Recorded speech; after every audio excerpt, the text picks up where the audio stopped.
And I hope that with this united face of BJP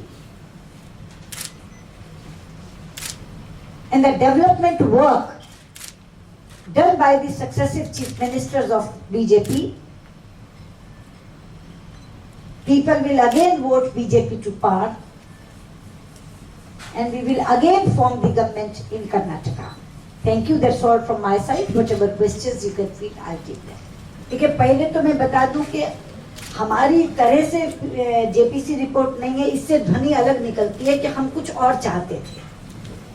हम ये चाहते थे कि जो एविडेंस और फैक्ट्स, जो तथ्य और साक्ष्य जेपीसी के सामने रखे गए, रिपोर्ट उसके आधार पर बने। हम कोई रिपोर्ट अपने पक्ष में या किसी के विरोध में नहीं चाहते थे। हम ये चाहते थे कि जेपीसी में रिपोर्ट वो बने जो तथ्य और साक्ष्य सामने आए। और हम ये भी चाहते थे कि जिसके ऊपर आप दोषारोपण कर रहे हैं उसको सुनवाई का मौका तो दिया जाता। राजा के बार बार ये कहने के बाद कि आप मुझे बुलाइए, मैं कुछ कहना चाहता हूँ, आपने टिप्पणी कर दी कि राजा ने प्रधानमंत्री को गुमराह किया। क्या आपने मौका दिया उसको ये जेपीसी के सामने आकर कहने का कि उसने गुमराह कैसे किया, या वो ये कहता कि मैंने गुमराह कैसे नहीं किया? तो जहां तक जेपीसी और पीएससी का सवाल है, पीएससी में तो इन्होंने हुड़दंग मचाया और वही काम ये जेपीसी में कर रहे हैं। जेपीसी में कोई एक पार्टी नहीं रहे। अभी मैंने बताया कि 15 में से बीजेपी के केवल 6 मेंबर्स हैं।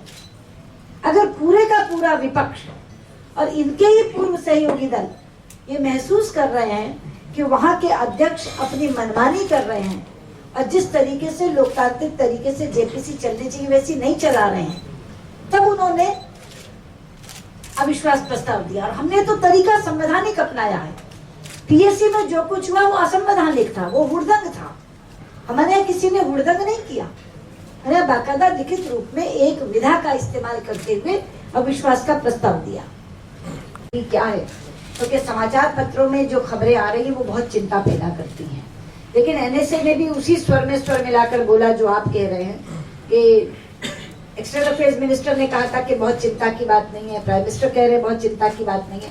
हमें केवल एक बात की चिंता है कि जिस तरह 62 में हुआ था कि बार बार ये कहते रहे कि ऐसा कुछ नहीं है, हिंदी चीनी भाई भाई के नारे लगते रहे और अचानक से युद्ध हो गया, कहीं सरकार सोती ना रह जाए।